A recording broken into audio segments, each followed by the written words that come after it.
Hello guys, நம்ம இன்னைக்கு TNPSC group 4ல் வர தனி வட்டி அந்த கணக்கு பற்றி தான் பார்க்க போகிறோம். வாங்க வீடியோக்குள்ளே போகிறோம்.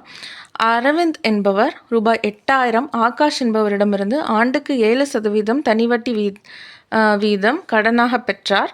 2 ஆண்டுகளின் முடிவில் அரவிந்த் செலுத்த வேண்டிய தனி வட்டி மற்றும் மொத்த தொகையை காண்க அப்படின்னு கொடுத்துருக்காங்களா. ஸோ நமக்கு சம்பளம் என்ன கொடுத்துருக்காங்க, அது ஏற்கனவே சொல்லியிருக்கேன். சிம்பிள் இன்ட்ரெஸ்ட் ஃபார்முலா என்ன, PNR/100. ஸோ பிரின்சிபல் அமௌண்ட் வந்து எனக்கு 8000, rate of interest 7%, number of years வந்து 2 ஆண்டுகள், ஸோ 2 years. சரிங்களா. இப்போ இதில் என்னென்னா, அரவிந்த் வந்து ஆகாஷ் அப்படிங்கிறவர்கிட்ட வந்து 8000 வாங்கியிருக்காரு 7% இன்ட்ரெஸ்ட்டில்.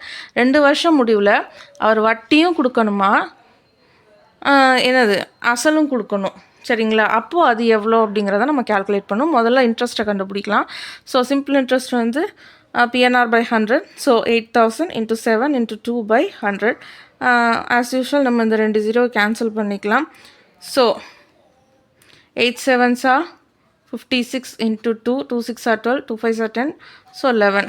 அப்போ எனக்கு 1120 இதுதான் வந்து என்னோட இன்ட்ரெஸ்ட் அமௌண்ட்டு. ஸோ அடுத்து 2 ஆண்டுகள் முடிவில் செலுத்த வேண்டிய தொகை அப்படிங்கும்போது நான் பிரின்சிபலோட இந்த இன்ட்ரெஸ்ட் ஆட் பண்ணும். அப்போது 8000 + 1120 அப்படிங்கும்போது 9120. அப்போது 9120 ரூபா என்ன பண்ணணும், ஆகாஷுக்கு திருப்பி கொடுக்கணும்.